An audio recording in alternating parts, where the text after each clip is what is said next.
I'll be your host. My name is Siddharth. I'm from Medact, and you're joined here today by the team here at Medact, at London Renters Union, and at Pathway. And in a few minutes, you'll be hearing from our great speakers on the issue. But just to set the frame for us and why we're having this webinar, one of the major economic and social symptoms of the COVID-19 crisis is the large number of private renters now in rent debt to their landlords as a result of the pandemic. Towns and cities across the UK are now facing what is an avalanche of evictions. And this pre-existing unaffordability crisis, this pre-existing expense of living costs that we had in the private rental sector, meant that many renters who are now on furlough are not protected from entering into arrears. And many renters were entirely ineligible for the government's income protection schemes. Research shows that about 590,000 tenants are in rent debt to a tune of about £1,000 per household. And data from shelters shows that about 120,000 tenants are in rent debt and have already been issued an eviction notice, and a further 175,000 people and households have already been threatened with evictions. This is on top of the kind of economic forecasts and the kind of economic environment that the UK is facing, with one of the deepest recessions in the world. And the number of unemployed people is slated to increase, according to the Bank of England, up to about 2.5 million people. So the combination of this economic crisis and this housing crisis will surely increase with the job losses. All these things have a significant impact on the risk and transmission of COVID-19, but also the wider public health impact. And until now, the government's temporary ban on evictions and its funding for emergency homeless support have helped to stave off the worst impacts of the COVID crisis. But now these measures are being withdrawn, and we all here, and I'm guessing all of you here who've joined, we're deeply concerned that the government does not have an adequate plan to address the growing rent debt crisis, to prevent a catastrophic wave of evictions and homelessness as we head towards the autumn and the winter. So I'm going to now clear the space and let our speakers talk to you about the issues that they're seeing on the ground and the work that they're doing to try and bring awareness and fight this crisis that we're facing. First, we have Dr. Zaina Khan, who is a fellow from Pathway, which is an organization for homeless healthcare. I'll let Zaina introduce herself, and I'll let you take it away, Zaina. Thank you so much for being here. Thanks very much. Have the first slide, please.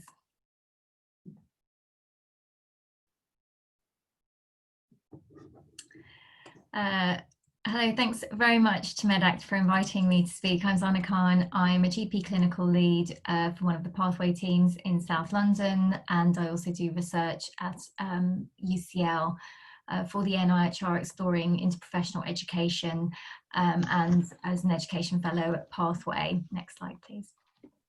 I think I've been asked to come here today to talk really about the health impact of exclusion and homelessness, but more broadly social exclusion, and what we're doing at Pathway to address some of this. My experiences both pre and during COVID, and some of the other key issues that we have always experienced working in the health sector, and how you as health professions and other groups can be advocates for your patients. I know it seems like a tall order, but your training really does prepare you for this. Just a little bit of support and guidance will go a long way. Next slide, please. So this new term, inclusion health, I think many of you will have heard, some of you won't have heard, is really about redressing the health-related harms of social exclusion. Next slide. And about establishing social justice. And what we've seen through research evidence is that inclusion health groups, those who are most marginalised in our society, are often overlapping, moving between different states. When they're on the streets, they're homeless; in prison, they're prisoners; when they're in addiction services, they're addicts. But more broadly, they then include a wide range of others: migrants, victims of trafficking, people experiencing domestic violence, travellers and Roma. And we also now have an emerging theme within general practice called Deep End, and this is really poverty medicine that's really taking a grassroots movement and slowly expanding across various parts of the UK. Next slide, please. So when we think about inclusion health groups, often we try and quantify this, and the problem, of course, is that this isn't data that's well collected. It's not routinely collected for any reason or by anyone in particular. And there are lots of really amazing academics role in trying to quantify this as part of the homelessness monitor every year. But I think what we can say is that it's a big number. And it's very varied, with lots of different needs and lots of different challenges as well. And one of the biggest problems, of course, is poverty. We came into this pandemic in a state of poverty and a state of hunger, and that has impacted many people even before COVID struck, and will impact people more going forward. Next slide, please. As I mentioned already, the aim is really to address and redress the health harms of homelessness. Next slide. And other forms of exclusion. But when we think about homelessness, really rough sleeping is the tip of the iceberg. I've shown you a little bit of data on the numbers of people who are insecurely housed. And I would say in clinical practice, one of the main reasons is relationship breakdown, being unable to afford rent, and living in insecure accommodations such as sofa surfing, often leading to physical and mental illness and then into a hospital admission. Next slide, please. You'll see that you'll know that homelessness is increasing, but alongside that, we're also seeing a decrease in supported accommodation settings, an increase in numbers of people living in temporary accommodation, which particularly impacts families and children. Next slide. Oh, thanks. We could just put them all up. And my experience of care before the pandemic was that people who were experiencing homelessness often had frequent contacts with services, but they failed to address the sort of wider issues. And in fact, what happened during the pandemic is that was completely turned on its head, because what we saw was a lot of people who had never had contact with services, people who'd never seen a doctor or a nurse or registered with a GP, sometimes for years, sometimes never. And so the experience of working in the hotels and on the front line during that time was really very, very different to my previous experience, and really starting with people from the beginning of their health. And by this point, really, a lot of people had very, very, very complex health needs. Next slide, please. We also know that there are different approaches across the 4 nations, and whilst homelessness is recognised as a health emergency and has been recognised more acutely within the pandemic, there are very different approaches to how to tackle that, whether it's tackling all forms of homelessness as it is in some of the devolved governments, or tackling just rough sleeping as a tip of the iceberg as it is really in England. Next slide. And one of the things that I really want to focus on is the impact of psychological trauma, which is one of the root causes of homelessness and adulthood social exclusion. And this has been repeatedly articulated in key research for many years. Poverty, we know, is a complex trauma, and in childhood, it's key to what happens to people in adulthood. That includes being in a state of hunger, and as a mother of 2 young boys, I think it's completely unacceptable that millions of children are struggling to find enough food. it is a fact that if a child is hungry, their education, their physical well-being, their mental well-being, their relationships, their friendships will suffer. No ifs, no buts, that is the case. And if we go to the next slide, we'll see the consequences of this. So this is what I see in my practice. Combinations, this very toxic combination that we call trimorbidity, physical illness, mental illness, often complex trauma, personality disorder, along with complex physical health issues, multiple often developed earlier and earlier. And from my own service in hospital, what we're seeing is the average age of our patients presenting for a hospital admission, for an acute psychiatric admission. So you've got through all those layers of A&E and psychiatric liaison nurses. The age of our patients, the average age is getting lower. And now a third of our patients are under the age of 30 and half are under the age of 35.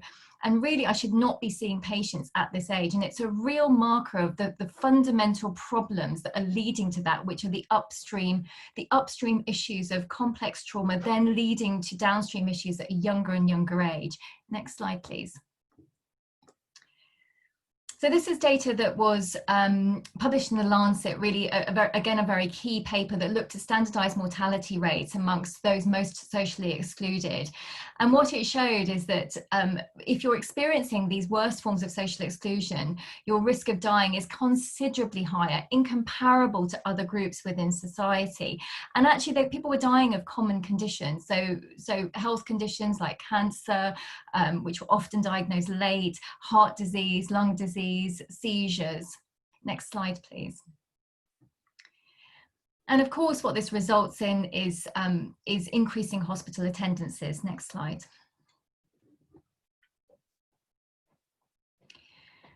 Now, there are many barriers that people who are experiencing homelessness and exclusion have in trying to access healthcare services. And some of these are listed on this slide. I mean, they're things that you will know: inflexibility of appointments, feeling distrust and fear. Next slide, please. And what that results in is really late presentations and recurring admissions to hospital and unscheduled care. Next slide. So at Pathway, what we do is we really turn healthcare on its head and think about Michael Marmot and proportional universalism. So improving health of the poorest fastest. What social exclusion does is it really exposes the gaps within our services. And what we're trying to do is to develop interprofessional, holistic healthcare teams that can address the multiple issues affecting our patients. We also have a faculty for homeless and inclusion health, which you can register with. It's free to register, and it's a huge international network of colleagues, of professionals, of people with lived experience. Next slide. And what we think about is really that exclusion is a health problem, rather than it being a housing problem, rather than it being a social problem, that we fundamentally consider this a health issue, and that we can improve things by thinking about this as a health problem. The teams are interprofessional, they're clinically led. We undertake comprehensive, holistic approaches to care using a range and network of services, both in hospital and in the community setting. We also do research so that we can publish our data and share our experiences and practices with others. Next slide. So during COVID-19, the recommendation from academics and colleagues clinically was that we needed to house everybody that was homeless in order to allow them to socially distance and keep safe. So this really led to the establishment of a range of facilities in hotels to support social distancing. And we then mobilized a healthcare team. I work in London, but this happened nationally around the country to address the healthcare needs of those people who were in hotels. Next slide. And it's really presented itself as an opportunity for us to engage people who perhaps had had limited or inconsistent access to healthcare, and also link them with Pan-London substance misuse services, and to try and house them directly from hotels. But of course, this was really just dealing with the tip of the iceberg problem, the rough sleeping problem. Local authorities really took the brunt of supporting and housing those people who were in other forms of accommodation, including many families at that time.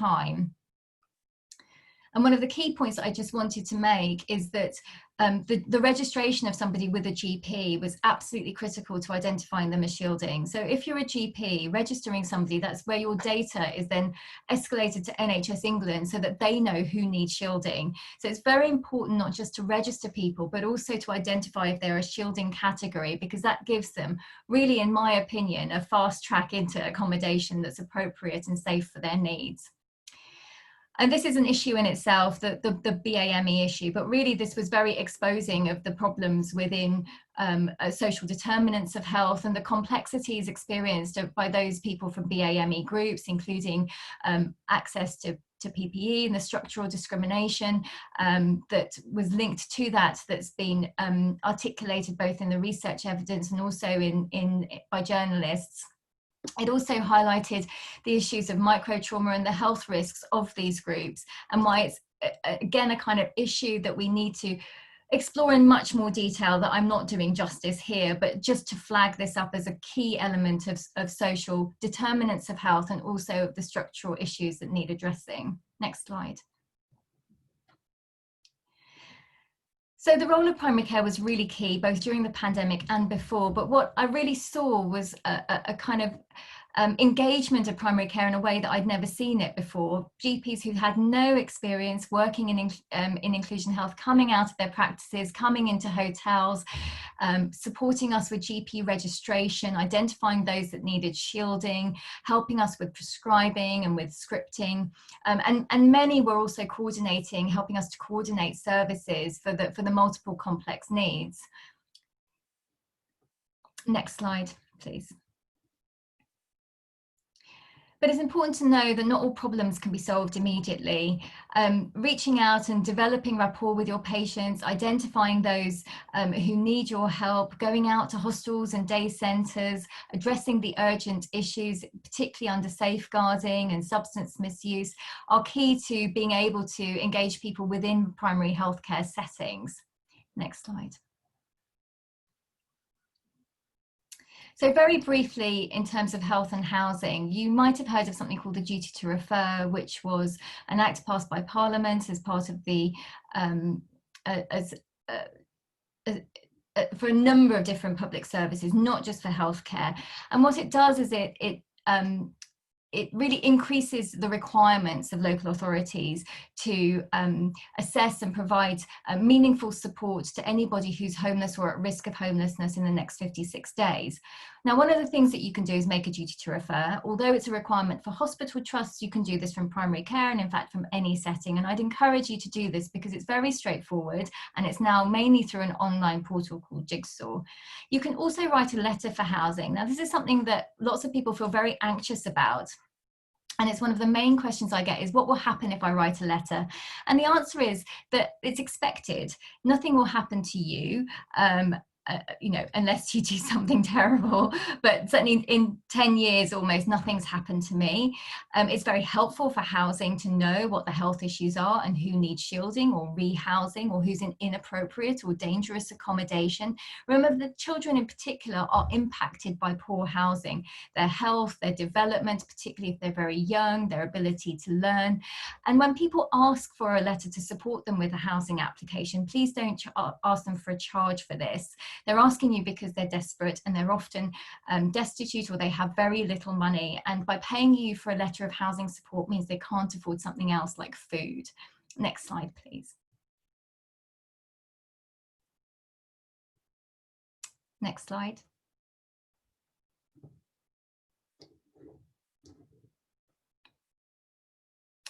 So again, very briefly, no recourse to public funds. I'm not an immigration solicitor, but I thought I might be able to see some of you, but I can't. So I was going to ask how many of you are migrants, but I'll put my hand up because I'm a migrant. I came to this country when I was in Sudan as a migrant, when I was 3 years old with my mum.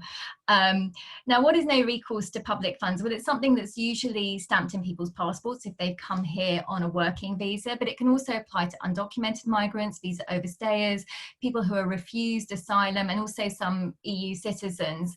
And it essentially means that people are not necessarily eligible for state-provided support. That could be housing, benefits, healthcare, furlough schemes. And often this impacts, in fact, the biggest group I believe that it impacts are working migrants, and many of those are working in health and social care. They might be students, they might be researchers.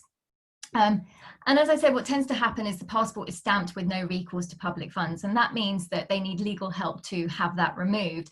And as I mentioned earlier, the pandemic has really exposed this as a key problem. People living here, their children here, overnight literally being made destitute. Now, if people have very high care and support needs, they can have a Human Rights or Care Act assessment by social care, but this tends to be quite a small group.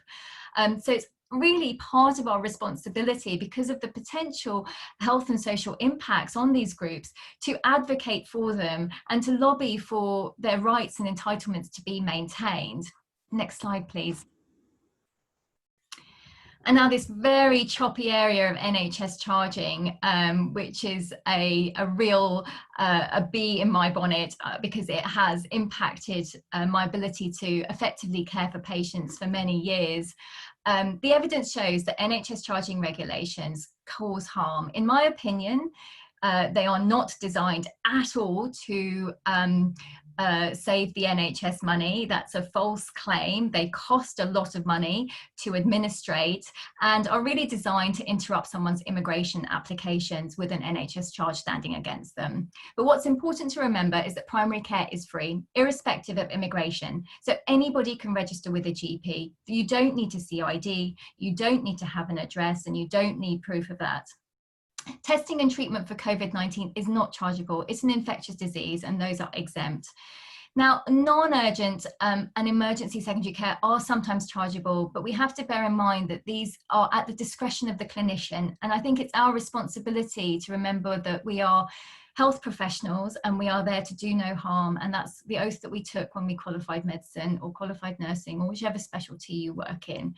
And that clinician's decision has to be sacred, really. We have to rely on our own ethics and morals to make sure that we're making the right decisions for people.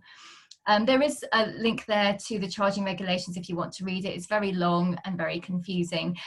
Doctors of the World, another amazing charity, have produced lots of information in multiple different languages, and I've put the link there for you to be able to access that too. Next slide, please.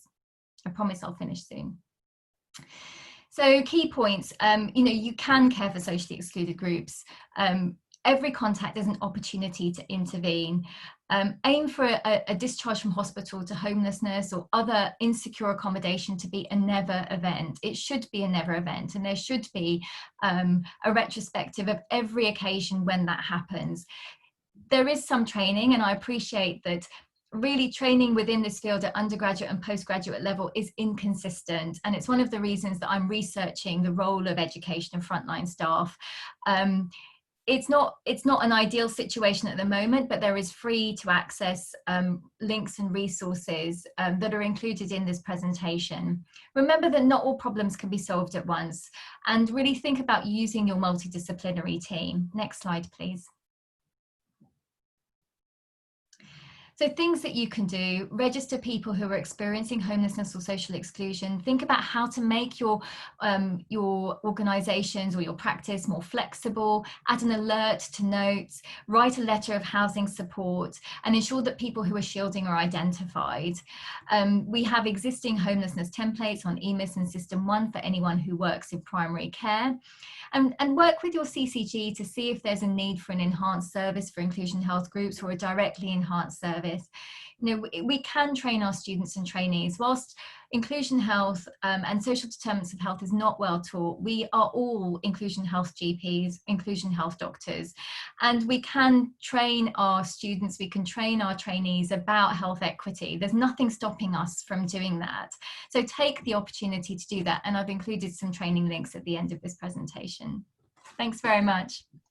Thank you, Zana. That was absolutely excellent. In the meantime, everybody, I've seen a few people join.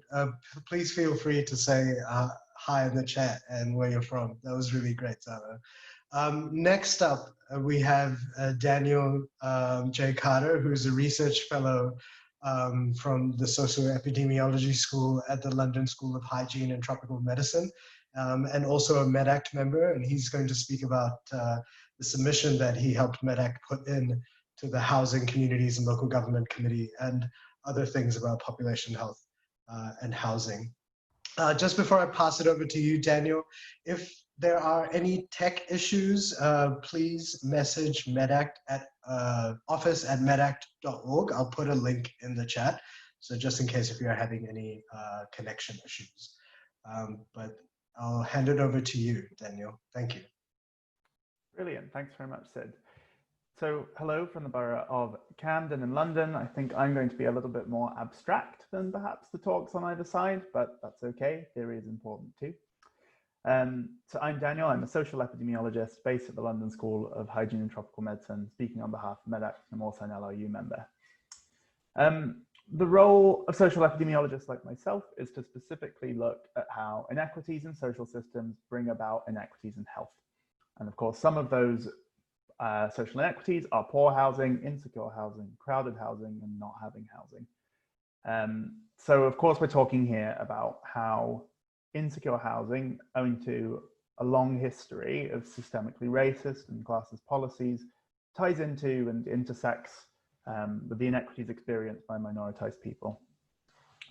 I think at the moment, epidemiologists are maybe some of the most misunderstood people. I think as a group, we are not very media inclined and have recently been given a bit of a spotlight. So I think perhaps my goal for this short talk is to introduce the way that epidemiologists and other public health practitioners might think about the impact between housing and COVID, and then link that to policy. So to kind of give you a flavor of the kinds of thinking that goes on when public health people try to push for interventions. Next slide, please. So one way to think about COVID is in terms of a cascade. Next slide, please. So first, there's what I will call risk communication. So before anything, it's about how you receive information about COVID and what you know about COVID. And that information can inform your risk of infection with COVID, which is the next step in the cascade. So the actions that you take, or perhaps that you're unable to take, affect your infection risk. And the actions that the government takes, or perhaps doesn't take, also impacts your general health as well as your overall risk of COVID.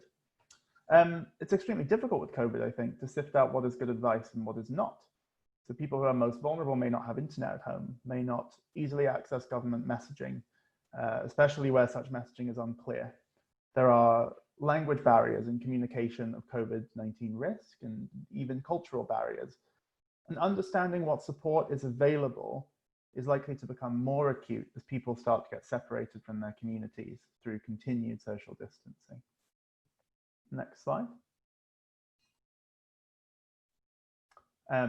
Sorry for the misplaced box, but that should be around risk of infection. I shouldn't have outsourced to Serco. So we'll think about the risk of infection. Infection risk is, of course, tied to social distancing, and social distancing keeps us safe. And living in crowded housing is an obvious place where increased transmission of COVID exists. And this is especially true for people who are homeless or in prison or in other institutions. And a recent study out of Italy that did a massive survey of their entire population, or a massive representative sample of their population, suggested that about 40% of people who have a household contact with COVID also get COVID, which is a huge number. And in the UK, people of colour are more likely to live in crowded homes, increasing this racial COVID equity gap even further. People with insecure jobs are also likely to have insecure housing and may be at risk from eviction from hostile landlords in a matter of days. And as we heard from Sid's introduction, this is going on at a huge scale. So essentially what this means is that the government response suggests that people may be forced to choose between continuing to work to pay their rent and their COVID risk of infection, especially with the closure of the furlough scheme. And that's at odds with public health principles. I think this also is another thing we can view in terms of race and racism. As in the borough of Camden, Hampstead Heath is regularly filled with picnicking white people during the day, but say the Uber drivers who work to secure their housing, perhaps who take them there, increasing their own risk of infection, are likely to be black or brown. And this is part of why we see inequity in COVID infection rates. I think maybe one further thing to note about risk of infection is that it was recently announced that Public Health England is going to be axed in favour of a unit that's specifically focused on the pandemic response. And this is clearly, I think, a great loss for public health, as one role of Public Health England was to try to address broader inequities through a national lens. So who's now going to be responsible for these big picture impacts? The final thing I'll say on risk of infection is a key way that housing increases your infection risk is through a process that epidemiologists call embodiment. A third of people who are in unsuitable housing reported that the pandemic has left them more stressed, depressed, or anxious. And there was a recent Guardian headline that we saw that the number of people living with depression throughout COVID has doubled. So the idea of embodiment is where these negative mental health impacts through a number of different biological pathways can actually start to impact our immune function. And that decreased immune function as a result of our mental health means greater COVID risk. So what I'm trying to say here is that the stress of poor housing or crowded housing can literally get you sick, even without this aspect of transmission. Next slide, please. So what happens if you get COVID? So people who are homeless and those in insecure housing, as we've seen from Zana's slides on trimorbidity, suggests that people are more likely to have underlying complex conditions that can increase the risk of severe disease. And please correct me if I'm wrong on this, but I don't think there's anything from the UK, but there was a recent American study at the start of the pandemic that showed a COVID diagnosis rate was 25 times higher in people who are homeless in Boston, which is a huge disparity. We've seen lots of work indicating that homelessness from the pandemic is up dramatically. With the eviction ban set to end, we can expect that number to increase further. Sometimes people may feel that their need for housing is greater than their need for COVID care. And individuals who face discrimination in the housing sector or who are migrants or are otherwise vulnerable may not seek care for fear of eviction or unemployment, especially emphasized by the hostile environment policies. And this has resulted in unnecessary deaths from COVID. This sort of culture of fear in the pandemic shows what we think is universal healthcare often isn't so universal. And here, those who don't have that same access to healthcare are also likely to face some of the other barriers that we've mentioned, like, for example, how they hear information about COVID and COVID treatment. So there may be someone who's both migrated and is in insecure housing, and their risk is greater because of that combined impact of housing and lack of access to care. And as we heard again from Zana, there's this idea of overlapping populations. There are lots of spaces where the different disadvantages population groups face intersect and multiply. So it's similar to the lens of intersectionality, which public health is, I think, increasingly borrowing from racial justice efforts when thinking about the relationship between vulnerability and COVID. Next slide, please. And it's not just about COVID. So it's also about our general health. The ties to housing are not just COVID related, because the response to the pandemic itself means that people may be stuck in unsafe housing.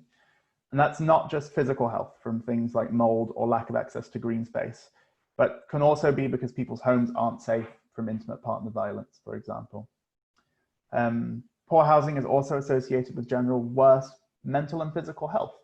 We saw that after the 2008 financial crisis and after the implementation of austerity policies under the coalition government, mental health got worse and suicide increased. And this economic crisis is worse. So these deaths of despair, as they've been termed, are only going to increase, especially if we turn to austerity and fail to invest in public health outside of the biomedical aspects of the pandemic. And just like we saw before, worsening mental health and physical health also leads to this increased immune susceptibility to COVID. So it forms a feedback loop. I think as well, this is intimately tied to geography, to space, to place. The boroughs with the highest COVID death rates are Hackney and Newham and Brent in London, which are also the most diverse and have some of the poorest housing. And so again, I turn to my own borough of Camden to think through this.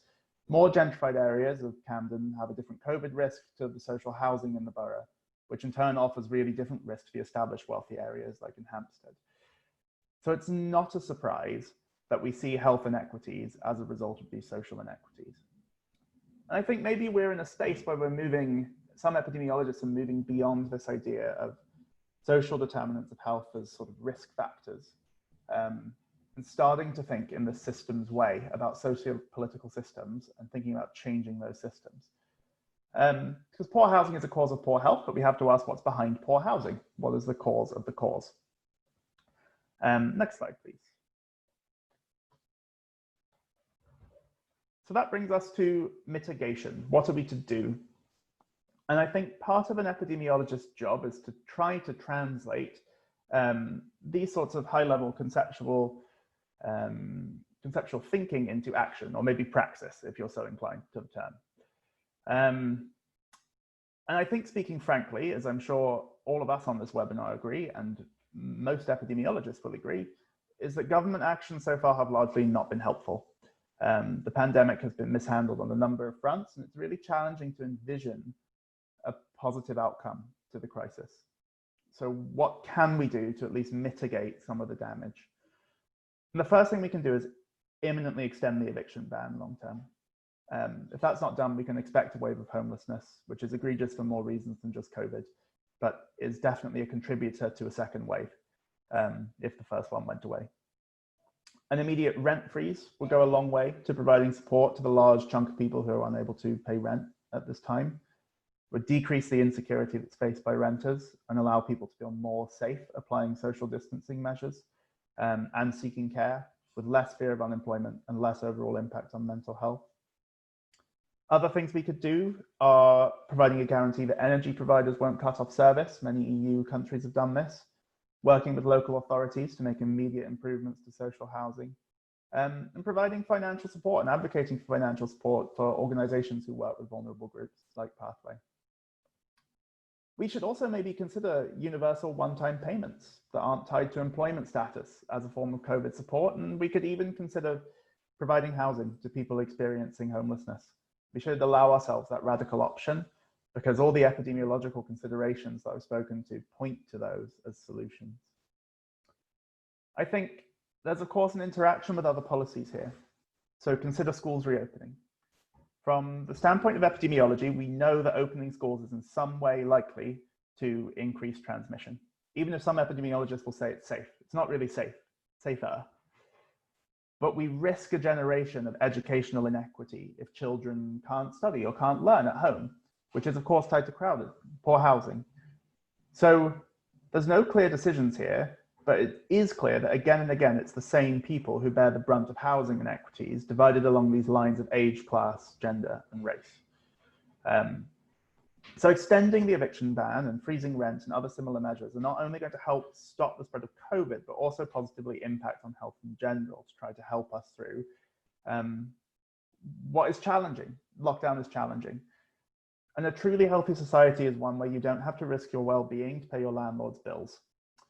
So I think this public health perspective and framing provides a useful entry point for activism. It focuses our attention away from the biomedical aspects of COVID, which are of course important for disease control, but we want to point towards this more holistic understanding of well-being and societal well-being. It treats social issues, like you heard from the work of Pathway, as health issues, as inseparable from health issues. So I, as an epidemiologist, call all these things that I've mentioned public health interventions, because that's what they are. So contrary to how much of the time it's reported, public health is really deeply political. The act of, say, staying home to protect the lives of others is political. It has to be done with solidarity to protect the lives of those who feel they cannot stay at home because we don't have the necessary social protections in place. So it is our job to fight for those social protections and for the rights of tenants to stay safe, because the epidemiology supports that. So I'll stop there. Thank you very much. Thank you, Daniel. That was fantastic. What we heard from Daniel was the macro perspective on this issue, and from Zaina, the micro perspective on the ground. And now we're going to hear from speakers from LRU, which is the London Renters Union, who represent renters facing these difficulties. And in speaking, as Daniel said, of solidarity, this is an important moment as health workers, as people who are fighting for health justice. Our fight is the same as the one that LRU is trying for with housing justice. And yeah, would like to pass over the floor now to London Renters Union. I think, Rebecca, it's you who's doing this presentation. Thank you, and I'll leave you to it. Thank you very much, and thank you to Zana and Daniel. That was a really fantastic, both really fantastic presentations. And thank you for having Jacob and me to speak to you. So I'll get straight into it with eviction prevention. So the London Renters Union has about 3,000 members in London, mostly private rented, some social renters as well, and also we have some homeless members too.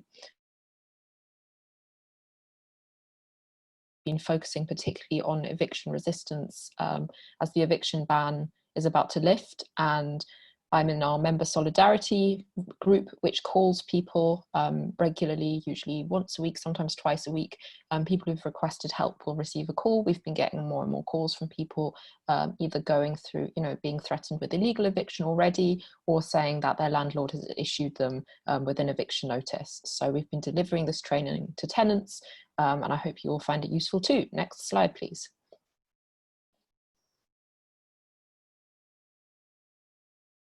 So it is much easier to avoid getting an eviction notice than it is to then, once one has been issued, to resist it. So the first thing we always say is to try and do as many things as quickly as you can to avoid getting an eviction notice. And the LRU has a template letter that members have been using to write to their landlords over the last few months. And we've actually been seeing quite a lot of success with that letter.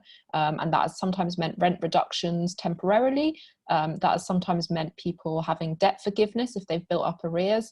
And we've also sometimes written to landlords directly from the LRU, set out the case very clearly why their tenants shouldn't have to pay back rent arrears or should have reduced rent, and that's sometimes worked. So basically, I would encourage any of you to refer or to get people to join. It's currently free for people who can't pay, and you can do it on our website. The other thing we're encouraging people to do is apply for a discretionary housing payment, which it will vary by different local council how it will work, but basically there'll be info on their website, and local councils will be able to help people pay off some of their arrears, which might be enough to help people stay in their homes. Every year there's about £16 billion in unclaimed benefits. So making sure that people are getting the maximum amount they're entitled to. There's really good calculators like the Turn to Us one. Zana mentioned no recourse to public funds. That's also a big thing we see amongst our members. And we have some information on knowing your rights as a renter, and that includes some options if you have NRPF. And that information is available on our Can't Pay, Won't Pay campaign website, which is linked from our website. You'll be able to find it really easily. We've also had it translated into a number of different languages, so those resources are available there. Finally, we've been encouraging people to write to their MPs about their situation. We have a letter writing tool, basically to keep up the pressure in Parliament. We already saw the evictions ban extended once. So yeah, keeping it a live political issue is really important. Next slide, please. People panic and leave before they need to. It's true that it's easy to evict people, like issuing a Section 21 notice. It's a no-fault eviction. You don't have to have done anything wrong. The power is with landlords. But they do still have to issue you with a valid Section 21 or Section 8 notice to quit, and those can be quite fiddly to get right for landlords, and sometimes they get it wrong, and that is obviously an advantage for the tenant. So the landlord will need to apply for a possession order to get that tenant out, and the court bailiffs then have to come and evict that person, and it usually takes many months. Even under normal circumstances, it takes 2 months on average between receiving that eviction notice and the court making a possession order. So basically, once you receive that note, or if someone receives that notice, don't just leave. That's not what it means. And right now, courts are incredibly backlogged. We've been told by housing lawyers and housing specialists that they think it will take months and months between someone receiving a possession order and the bailiffs actually coming and that possession order being granted in court. So yeah, stay as long as you can. Lodgers, that's another story. They have even fewer rights. They don't need to be given a valid eviction notice or court order to leave. Still basically like get in touch with the LRU. There's still things, you know, we can still try and like write to that landlord, use that template letter, but far fewer rights if you're a lodger. Next slide, please. I think I'm handing over to Jacob here.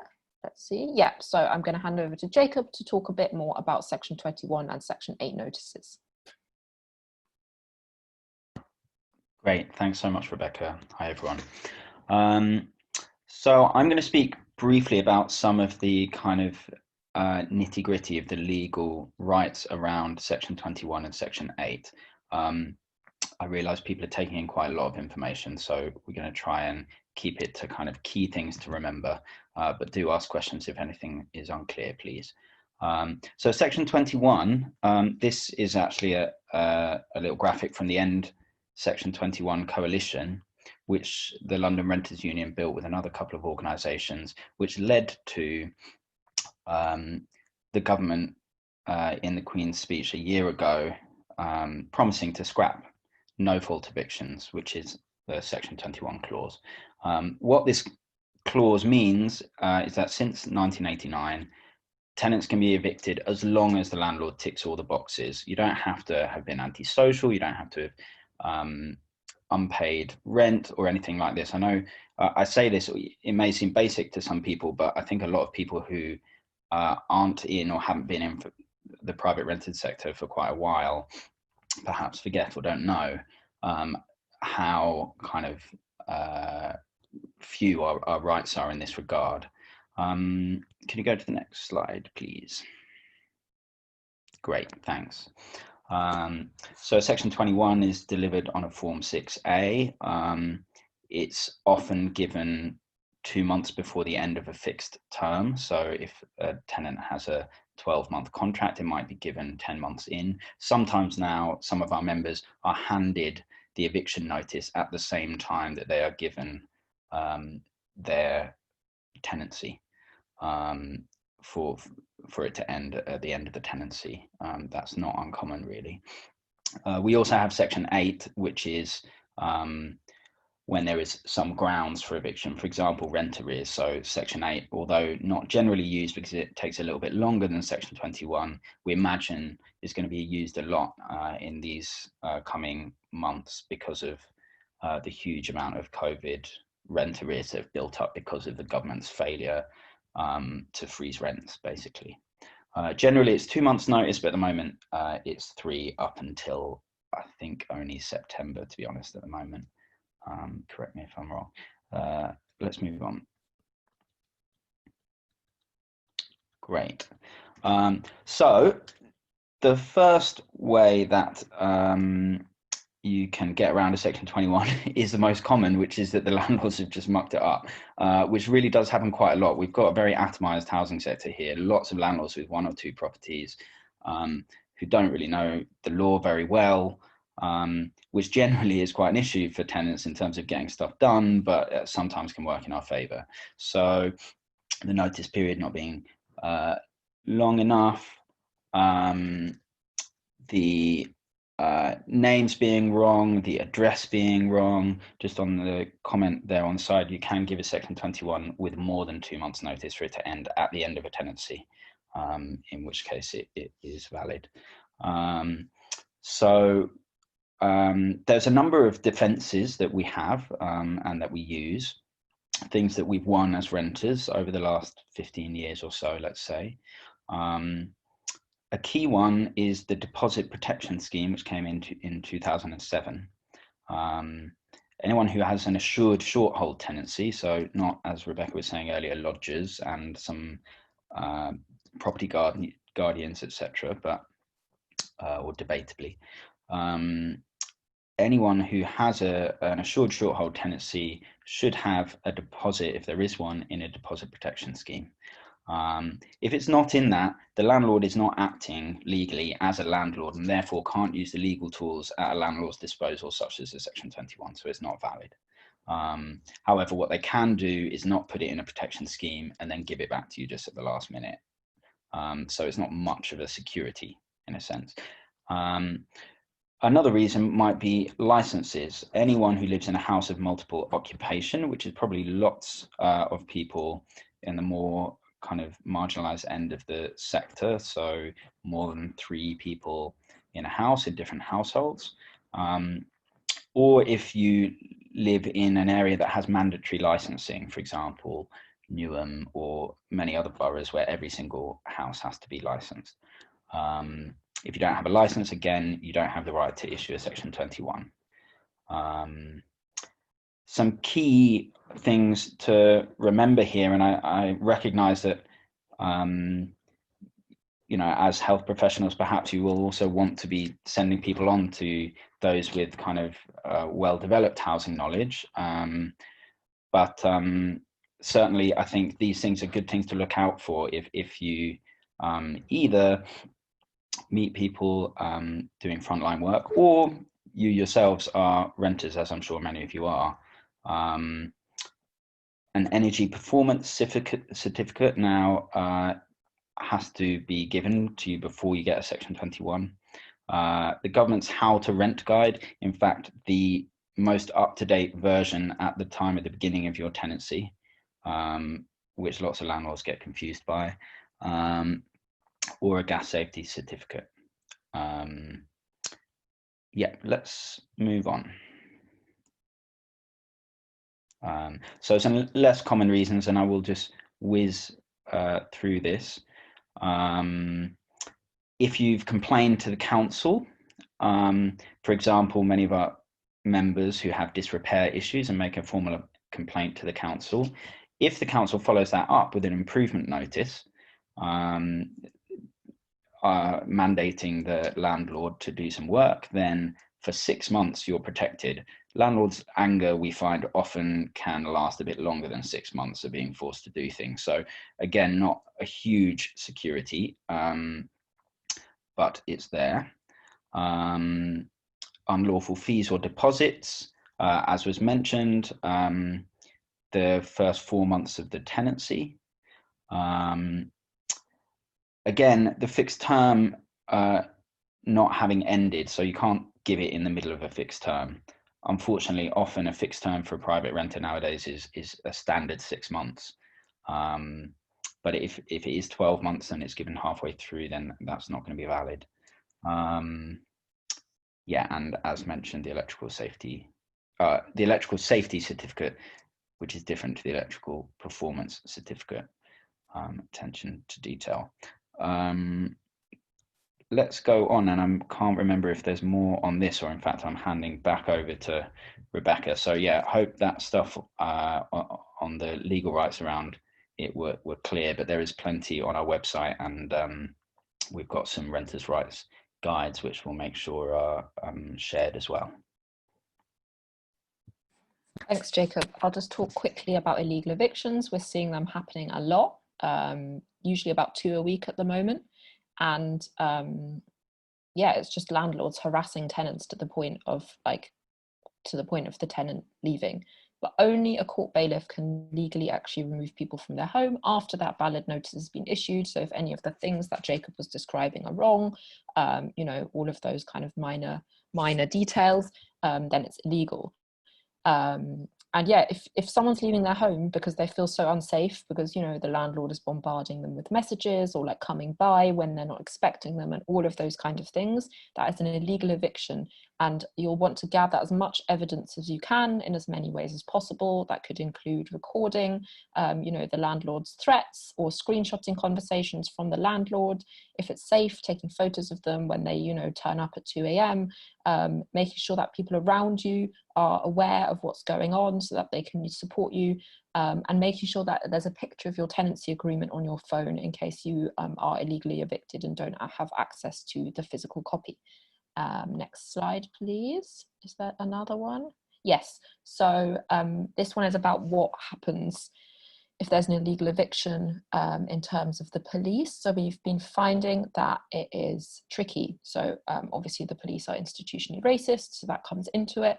And they also frequently, we find, side with the landlord when someone does call them. And that's even if the tenant makes very clear to them that, you know, they have a tenancy agreement, the evictions ban is in place, all of these kinds of things. So, you know, some people will still want to call the police, but it's basically up to that individual person to decide that. One thing we would advise is to call the council's like emergency line. Sometimes they're even able to come by to offer support, and they sometimes will have better training than the police on illegal evictions. If you are evicted, that's illegal without a court bailiff, and you can seek a rent repayment order if that's the case. Again, just like having evidence and taking photos and all of that is really important. We have contacts with police monitoring groups like Netpol if people are illegally evicted and the police is involved in that, and are able to help people find a solicitor for a civil claim if they want to pursue that against the police. Next slide, please. So this is kind of our process. So you get a sense of if, you know, you do refer someone or encourage someone to join the LRU who's facing an eviction, what might happen. So this is if the situation isn't urgent. If it is urgent, obviously, like, we'll mobilize much more quickly and some of these steps will be cut out. But this is basically what happens if someone's, you know, not being evicted within the kind of next 4 weeks. So we have the initial contact with someone. So on our website, there's a member solidarity form. As soon as the person has joined, a reminder, it can be for free. They can fill in that member solidarity form. It's very short and accessible, and that comes through to us, and we then are able to call that person. We'll call back. If they don't pick up the first time, we'll text. We'll make sure that we get through and invite that person into our peer support spaces. Usually they might receive like more one-on-one help. They still might at the moment if it's urgent, but we're also running kind of big group eviction resistance trainings like this one. So it might be that that's their initial support. Then if it's kind of, you know, if none of the things that I've outlined work, you know, no negotiation with the landlord works, all of that, you know, the landlord is insistent they'll be evicted, then we'll start preparing for eviction resistance. So we have different branches in London. That includes Lewisham, Newham. There's new groups in Tower Hamlets and Camden. There's also a branch in Hackney, but we're figuring out basically covering the whole of London at the moment. If it's outside London, Acorn is the place to go. I can post a link in the group, in the chat. Basically, we start figuring out how that branch or group can take on that member's eviction as a dispute. We can do some research on the landlord. Sometimes it will be a larger landlord. We'll be able to uncover some, you know, like embarrassing things or tax evasion or anything like that that we could use as leverage. We'll try to communicate with the landlord as well and be like, they're an LRU member. We're gonna be advocating for them and, you know, like fighting back for them. And we'll also start discussing alternative accommodation options with that member. And then step 4 is collective action, which is eviction resistance. If it's legal, it will be a group of friends and LRU members obstructing court bailiffs. If it's illegal, we'll try and make sure that there are more people there, people to take video and try and help them re-enter the property when the landlord isn't there, which you're allowed to do as long as no one is inside. And yeah, potentially contacting the police depending on what the member wants and potentially changing the locks. Step 5 is evaluate and reflect. So that is what that person can expect. And yeah, they'll just be like, so basically the thing that I value a lot about the LRU is just being surrounded by other renters who I know are like in solidarity with me and have my back against my landlord. So that's the process.